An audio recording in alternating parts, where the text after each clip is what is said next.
What is up, y'all? Welcome to the 28th episode of the Titan Report podcast. My name is Jackson Weber. Appreciate y'all tuning in today. Happy Sunday. Sorry, my voice does not sound great. It's hopefully by Friday it'll be better, but this is what we have to deal with today. So we have a lot to talk about from the game, a couple headlines, and then injuries and all that stuff to break down today. So appreciate y'all tuning in to the show. Yes, this is a very frustrating game against Seattle. This was very frustrating. I'm excited to enjoy football tonight. The Philadelphia Eagles are playing the Detroit Lions on tonight, and I'll be able to catch up on highlights and everything that we missed earlier in the day. I do want to say, first and foremost, prayers to Calvin Ridley. So we'll talk about in a minute, but Calvin Ridley broke his fibula. He is done for the year, and he's likely to require surgery. That is painful. I'm praying for him. Could that be his last snap as a Titan? We'll talk about that a little later in the show. Anyway, so just to kind of get into it, let's talk about a little bit about the game, and then we'll kind of go into some headlines. So Jeffery Simmons, this was a dumb penalty call. We'll talk about this in just a moment. So Texans on the first drive of the game, they went 2 for 3. Okay, the Texans moving the ball pretty decently down the middle of the field. They made it to the Titans 22, right? So now it's 4th down and 3. They're going to kick the field goal. I'm like, okay, all right, we'll see how that goes, right? Well, apparently Jeff Simmons, Titans legend Matthew Wright misses the field goal. Jeff Simmons flagged for contacting the snapper. So apparently there's a flag, which I learned stuff every single day. You get flagged for contacting the snapper. That it was let's just call it PG version, BS call. That's the PG version. I'm gonna go here, and I think that was a bogus call. If you look back at the footage, if you watch replays, which I'm gonna do tonight and tomorrow, I'm gonna watch the replays and we'll break down everything for Seattle as well. That just looked like Simmons just pushing the center and getting over him, which happens all the time, which everybody does. I've seen that play every single field goal shot. Makes no sense. If the NFL refs can contact me and tell me what they saw, that would be appreciated. The Texans get the ball at the Titans 6-yard line. Titans moving back. Texans moving back. Incomplete pass. So Davis Mills gets a pass to Christian Kirk at the 1-yard line, and then Cody Barton on a blitz finally gets a 11-yard sack. So thankfully the Titans get the ball back, right? So you're like, okay, they go drive down the field. They get a nice field goal. Two things. Back-to-back false starts. Yeah.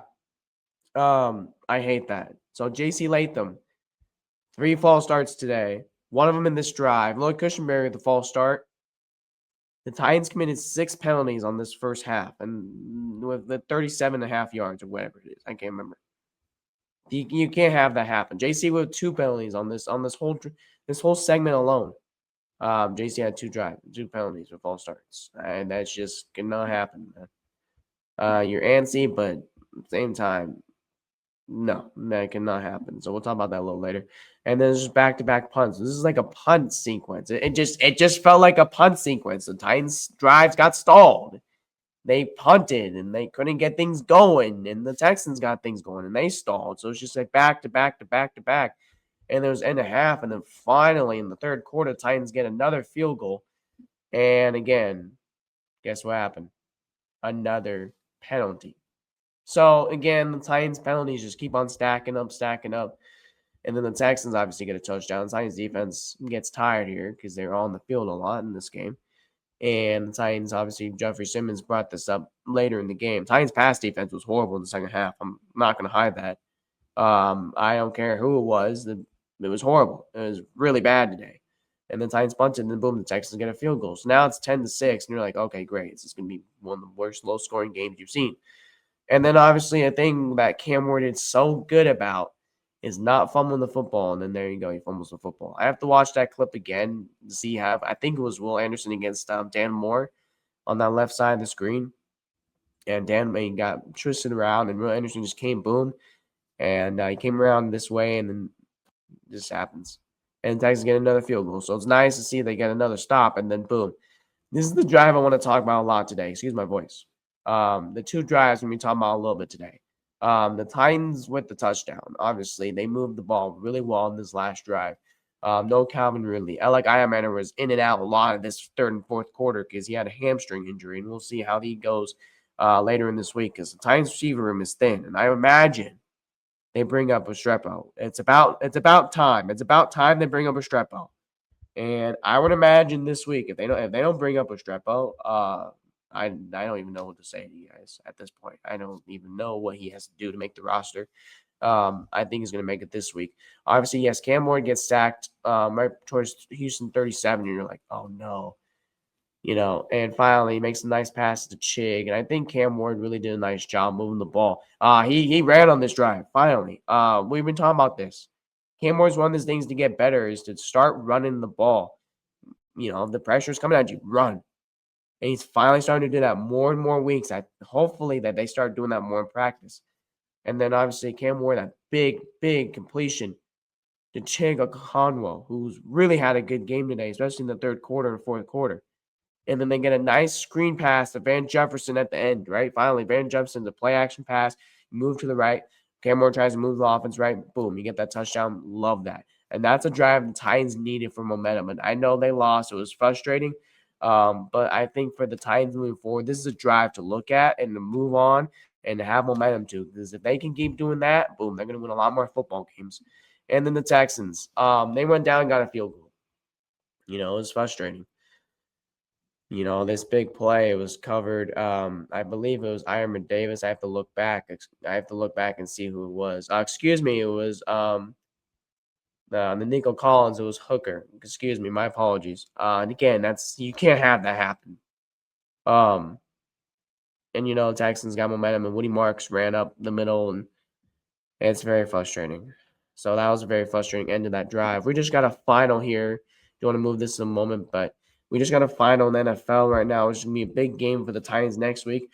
Seattle just missed a 61-yard field goal, and the Rams hold on 21-19. Wow. So the Rams have the division again. Seattle comes here next week. Sam Darnold struggled. That's going to be a big one coming into Nashville next week. And Seattle, oh man, they're going to be hot. Oh, Titans fans, you might want to go golfing. You might want to maybe go to the pool. You might want to do something else on that. Well, don't go. It might be raining, but you might want to do something else on your Sunday because Seattle is going to come in here hot and angry.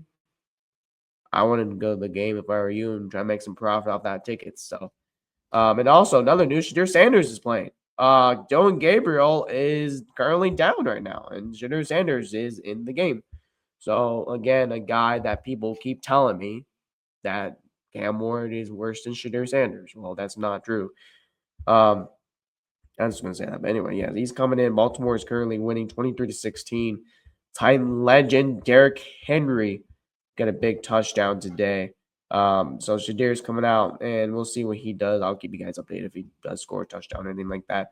I have it on in the background in case if he actually does get a touchdown or anything like that. I'll put that up for you guys, and then I'll tell y'all what Shadur Sanders does for that. So anyway, let's get into the next topic. So yes, the injuries to receiver room were a big issue today. Yes, Calvin Ridley fibula is down. We don't know how long he's down for. We just know he's done for the year. We don't know if this is his last snap as a Titan. It very much could be so. Calvin Ridley's last snap as a Titan. But we don't know. We'll talk about that later in the offseason. Seamer DK they thought he had a concussion, but Seamer apparently he did not. Apparently what Seamer DK just had was a chest contusion per Paul Carsey, excuse me. So that's been a big thing right there. So we'll see if Seamer be ready for next week. I imagine had a hamstring. So those are 3 injuries at the receiver position. Just took a big hit today. And the fact that Cam Ward actually did pretty decently, and especially later on in the game, we'll talk about that as well. We got a couple 3 takeaways. We'll talk about that. And yeah, so we'll talk about that. Also, 3 takeaways. The Titans, 377 days per Buck Rising, they've lost at home. They have not won a game at home in 377 days. I have to look up the days, but I've not seen a Titans home win since I was a senior in high school. Yeah, guys, I'm 4 years out of school. That just currently cannot happen. I don't know if it's me. I don't know what's going on, but I know it's just jokes. But I gotta see a win, man. I haven't seen my team win in years, and I'm dying to see a win. However, I do want to say this first and foremost. I think there's one thing that I was very frustrated about. The Tennessee Titans offense and their team overall is very too conservative. Now, what do I mean by that? Well, soft coverage. Number one. I don't know why they're covering soft on 3rd down and 16. 17, excuse me, versus Nico Collins. Why? Why? I don't understand who's calling the soft coverage. Is it Denard? I don't know. Coverage has got to get better. So that's the thing to keep in mind. Remember the Barton play, 4th down and run? Yeah, that's soft coverage too. So soft coverage has been a problem for the Titans recently. It was a big problem in this game. It was also a really big factor. So that's number one. Number two, the Titans' run defense is actually still pretty solid. The Titans' run defense did a nice job today. Woody Marks is not the biggest running back. He's a former Trojan, so shout out to my Trojans. But he did do the job, especially later in the game, to ice it, and that was kind of frustrating. So yes, he did take running back number one for the Titans today, or excuse me, the Texans today. And number three, basically, Cam Ward. I love Cam. Many of y'all know I've been high on him since I started the show. Many of you guys have known, hey, I'm really high on this quarterback. But the one thing that he's not really shown us so far, y'all, is really consistency. And to be fair, he doesn't have much to work with, yes. But he is on the offense. So, again, Cam Ward is going to have to show more consistency on the 3rd down. The 3rd downs were better today. They were better. They're 6 for 14, I believe. I got to check my numbers. But that's better than recent weeks. So that's an improvement. That's a positive.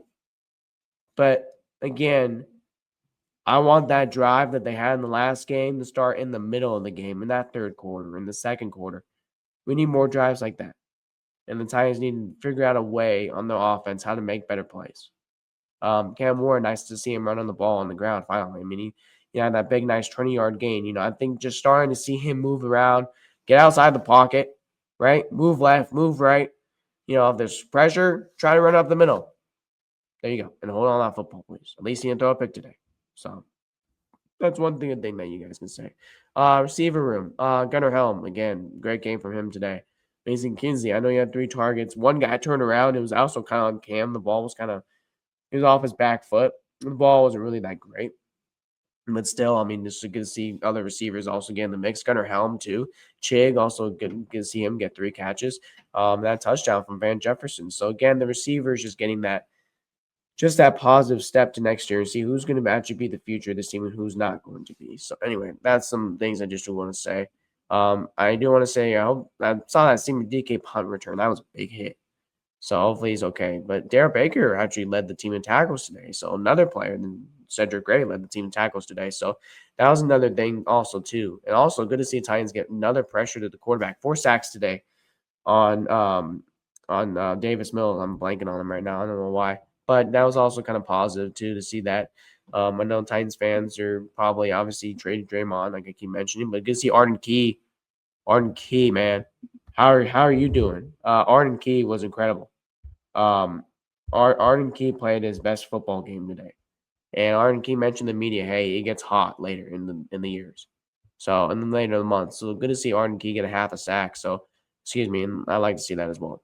Time to check into the Seattle and Rams game. I am checking in for this Baltimore game right now. So Drew Sanders just threw incomplete pass to Isaiah Bond in his 3rd down and 10 for the Browns right there, and they just got stopped short. Oh, yeah, they just converted the 1st down. So there you go.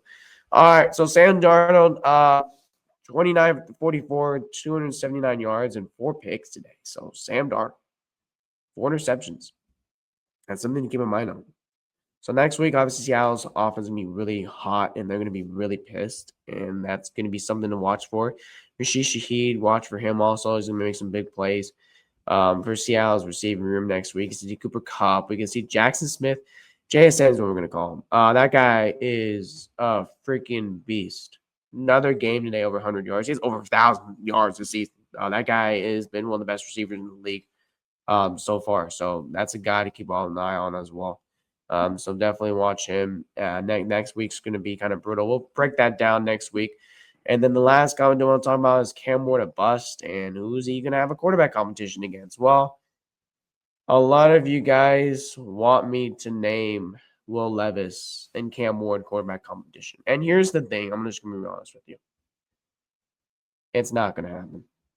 It's not going to I don't see it happening. For two reasons. One, the team's already Mike Morganzi's admitted this many, many times to media. Yeah, he wants to commit around Cam Ward. He wants to build around Cam Ward. He wants him to get better. Obviously, he wants to make more strides, right? Given, why would you give on him now? Number one overall pick. Number two, they already gave up on Levis. They didn't say it, but they kind of just said, hey, that's it for Levis. They draft once I knew they were interested in drafting Cam, that was it for Will. And I think once Will is healthy, he's down. I request a trade. You never know.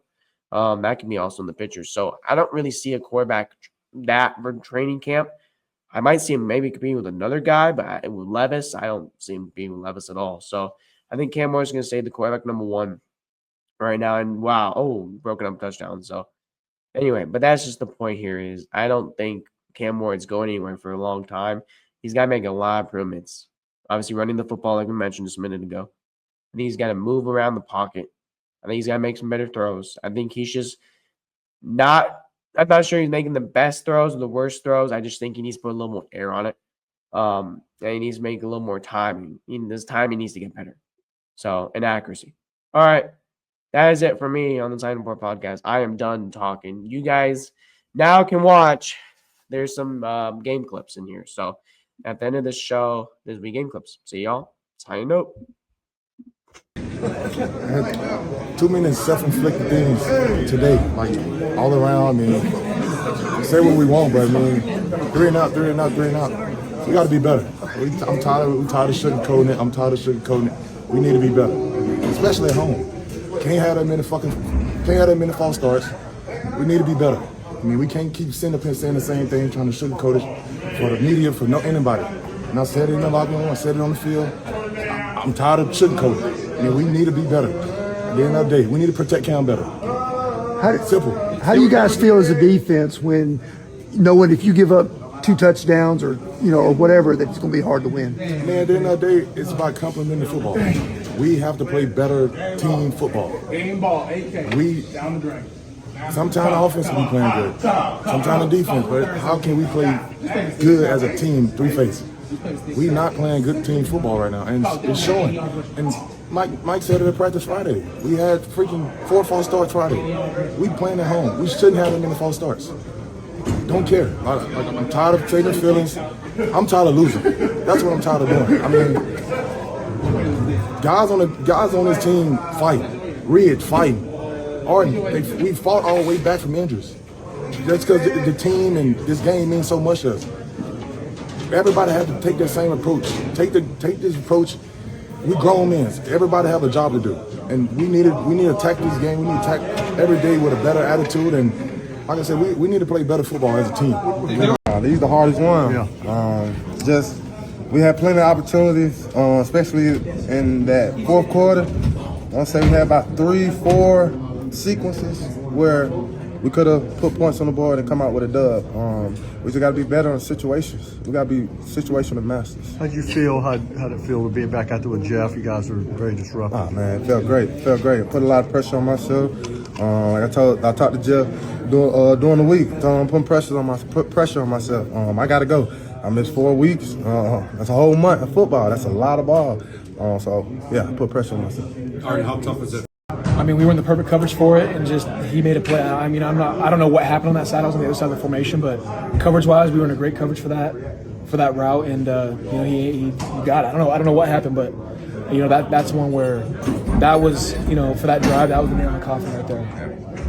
What can you say about the play in coverage today? I think 3 pass breakups in the first half. Just what was working well for you in the pass game? We were sticky in our underneath stuff, and just me and Seth talked about it all week. We knew what routes they were going to run, and just be sticky on them. So, really was trying to hunt it to get an interception. That's what we need on this defense. We need some turnovers, and so that was something that I was hunting. I honestly thought the way he was trying to throw to my guy a lot, that I was going to end up getting one, but.